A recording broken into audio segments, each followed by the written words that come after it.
Seorang ulama salaf bernama Imam Abdurrahman Ibnu Mahdi didatangi oleh seseorang yang kena penyakit lututnya bernanah 7 tahun lamanya tidak sembuh-sembuh. Dia tanya, kamu sudah berobat? Sudah ke dokter. Sudah makan herbal? Sudah. Tidak kering-kering juga itu lutut bernanah. Maka Imam Abdurrahman Ibnu Mahdi memerintahkan orang itu supaya membuat sumur. Cobalah cari sumur. Coba cari kampung yang kesulitan air, buat sumur di sana. Tidak ada korelasi antara lutut yang bernanah dengan sumur. Apa hubungan sumur dengan lutut bernanah? Tapi yang namanya ulama tentu dia bicara itu dapat ilham dari Allah. Ittaqu firasatal mu'min fa innahu yanzuru binurillah. Takutlah kamu pada firasat orang beriman karena dia memandang dengan cahaya dari Allah Subhanahu wa taala. Akhirnya orang ini buat sumur. Dia cari kampung yang tidak ada sumurnya, dia buat sumur. Setelah itu nanah di lututnya itu mengering dan dia sembuh, dia sehat. Apa hubungan sumur dengan lutut itu? Disitulah ada Allah. Bahwa orang di kampung yang kesulitan air itu setelah minum lewat ke tenggorokan mereka mengatakan alhamdulillah ya Allah, orang yang buat sumur ini lapangkanlah rezekinya, panjangkan umurnya, sehatkan badannya, anak-anaknya. Fi kulli kabidin ratbin sadaqah. Di dalam setiap hati yang basah itu ada sedekah. Di dalam setiap hati yang basah itu ada kebaikan. Oleh sebab itu salah satu cara sebab menurunkan rahmat Allah supaya kita lepas dari satu masalah adalah ringankan beban orang lain. True story, kisah nyata, seorang jamaah kesulitan dililit hutang. Dia sendiri pun kesulitan. Lalu datang kepada salah seorang ulama, bagaimana saya supaya bisa lepas ini, Tuan Guru? Kata Tuan Guru, kau cari di suatu kampung itu orang yang tidak mampu ketemu sama punya warung. Saking banyak utangnya. Loh, saya sendiri datang ke Tuan Guru kan ngadu karena banyak utang. Masa saya suruh cari orang yang banyak utang? Cari kampung yang kira-kira di kampung itu ada orang tidak sanggup pergi ke warung saking banyak utangnya. Gimana caranya? Ya tanya ke tukang warung. Dia datang ke situ, dia tanya sama tukang warung. Pak penjaga warung, iya. Bisa lihat catatan utang orang kampung ini? Ya. Mana yang paling banyak ini? Orang ini sekarang belanja ke sini lagi nggak? Nggak belanja lagi ke sini. Saking kan malunya, tak punya muka lagi. Saya lunasi hutang dia. Tapi dia sendiri dililit utang. Dia utangnya besar, miliaran-miliaran. Yang di kampung ini sekitar ratusan ribu sekian. Maka dia bantu. Tapi jangan kasih tahu ke dia bahwa saya yang melepaskan dia. Lalu kemudian setelah itu Pak Ustadz, perlahan-perlahan Allah bukakan pintu-pintu rezeki dan saya bisa lunasi. Ini dalilnya dari mana? Dari hadis Nabi. Wallahu fi aunil abdi maka al abdu fi auni akhi. Allah akan menolong seorang hamba selama hambanya itu mau menolong saudaranya. Sulitkah bagi Allah melepaskan kesulitan kita? Sulitkah bagi Allah menjauhkan kita dari penyakit? Sulitkah bagi Allah membuat orang yang tak punya anak jadi punya anak? Sulitkah bagi Allah? Tak ada yang sulit bagi Allah. Innama amruhu iza arada syai'an ayyakula lahu kun fayakun. Jadilah dia. Tak ada yang sulit bagi Allah. Tak ada kata sulit dalam nama Allah, dalam perbuatan Allah. Lalu kemudian bagaimana caranya supaya rahmat Allah itu turun ke kita?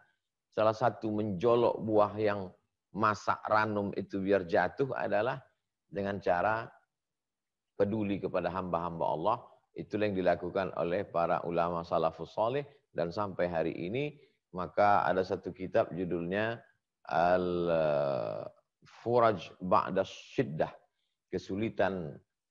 kemudahan setelah kesulitan. Saya baca-baca kitab kemudahan setelah kesulitan ini, rata-rata semuanya kesulitan itu datang akibat dosa kita atau karena ujian dari Allah, dan kemudahan itu pula datang ketika kita membuka hati menolong hamba Allah. Ar-Rahimuna yarhamuhumur Rahman, irhamu man fil ardi yarhamkum man fis sama. Allah hanya akan menurunkan kasih sayangnya kepada orang yang dalam hatinya ada kasih sayang. Kalau kau berkasih sayang kepada makhluk yang di bumi, maka makhluk yang di langit akan sayang kepadamu. Kalau kau berkasih sayang kepada makhluk yang di bumi, manusia, makhluk yang di langit, malaikat-malaikat akan berkasih sayang kepadamu. Mereka minta kepada Allah, doa malaikat dikabulkan. Tolong hambamu ini ya Allah. Allah tahu, cuman Allah sengaja supaya mau ngasih tahu ke malaikat itu bahwa ada hamba-hambanya yang dulu ketika mau diciptakan malaikat komplain, mereka akan berkelahi, mereka akan menumpahkan darah, mereka akan berperang. Ternyata tidak. Mereka saling tolong-menolong. Ketika itulah turun rahmat, turun solusi, turun ke lapangan hati, turun ketenangan jiwa. Sehingga orang tidak lagi terjebak pada stres, depresi, makan obat berkepanjangan, dan lain sebagainya. Itulah yang dilakukan salafus salih. Wallahu a'lam bishawab.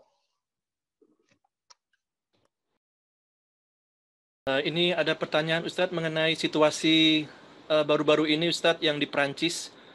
Bagaimana sebaiknya menyikapi situasi sulit yang dihadapi Muslim di Perancis akhir-akhir ini, terutama dalam hal kebijakan kebebasan berpendapat yang jelas-jelas itu menghina Nabi SAW yang kita cintai.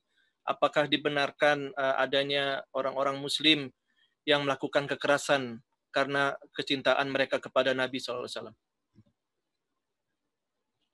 Pada masa pemerintahan Sultan Abdul Hamid di Turki, sebelum jatuhnya Turki Utsmani pada tahun 1924, ketika itu di Perancis mereka membuat sebuah opera drama. Di situ ditampilkanlah sosok yang lucu untuk mengolok, mengejek Nabi Muhammad SAW. Lalu drama itu mereka pertontonkan di Paris. Berita itu sampai kepada Sultan Abdul Hamid yang gagah dan perkasa dengan kekuatan bala tentaranya. Maka dia kirim pesan kepada penguasa Prancis supaya opera itu ditutup.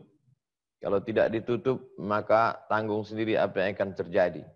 Maka saat itu juga opera itu ditutup. Itu terjadi hampir 100 tahun yang lalu. Artinya apa?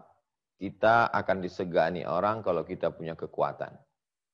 Dari mulai kasus 11 September, berlanjut dengan karikatur Denmark, berlanjut dengan penyobekan pembakaran Al-Quran, dilanjutkan lagi dengan, dan yang melakukan ini pembunuhan saudara kita, dilanjutkan lagi, dan ini yang melakukannya bukan masyarakat biasa.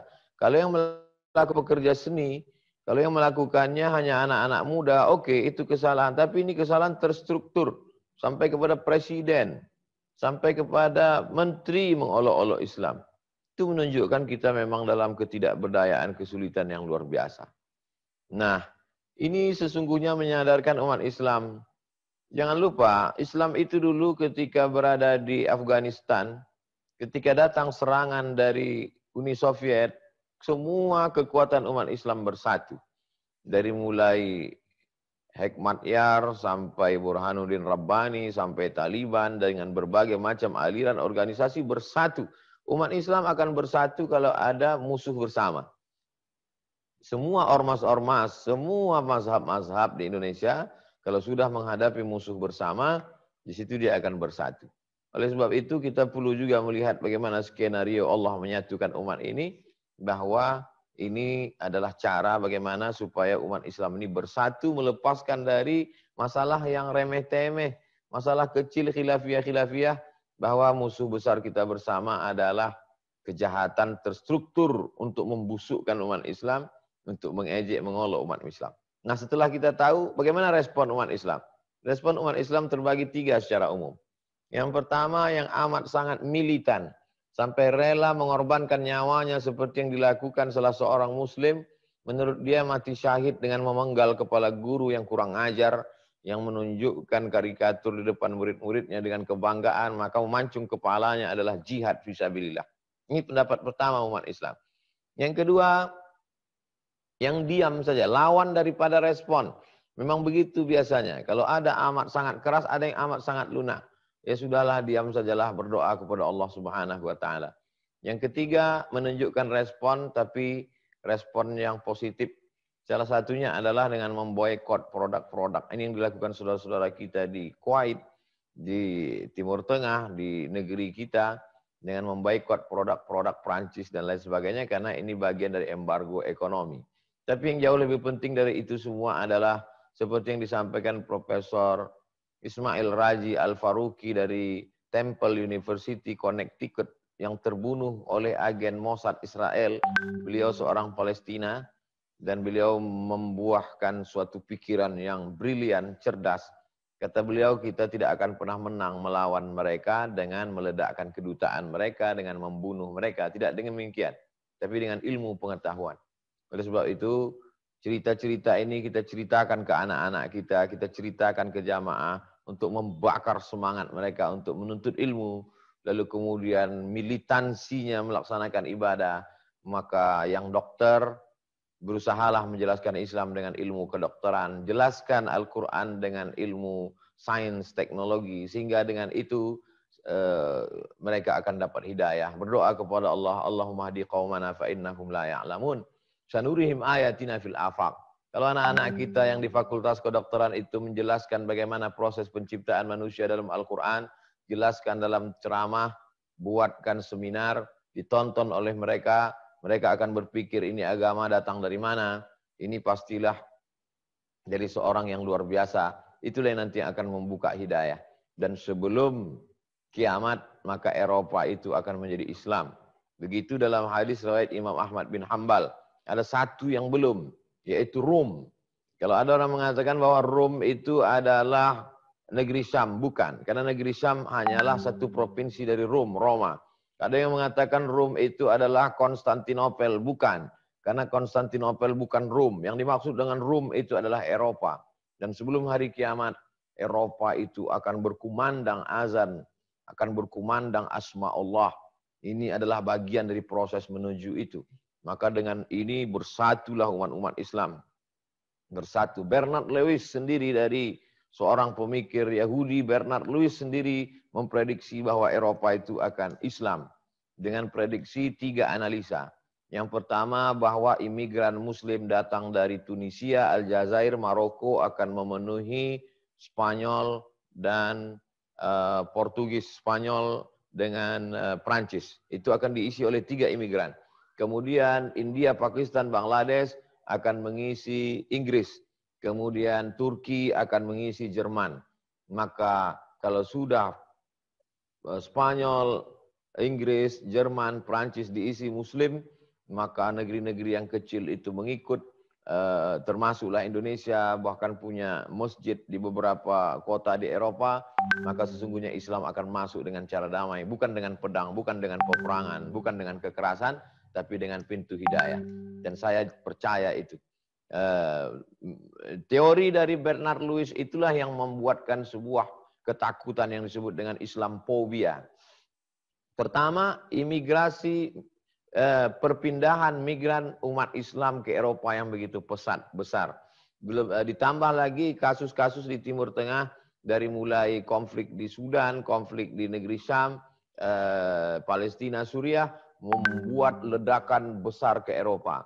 Yang kedua adalah mereka punah disebabkan LGBT karena tidak menikah, homoseksual.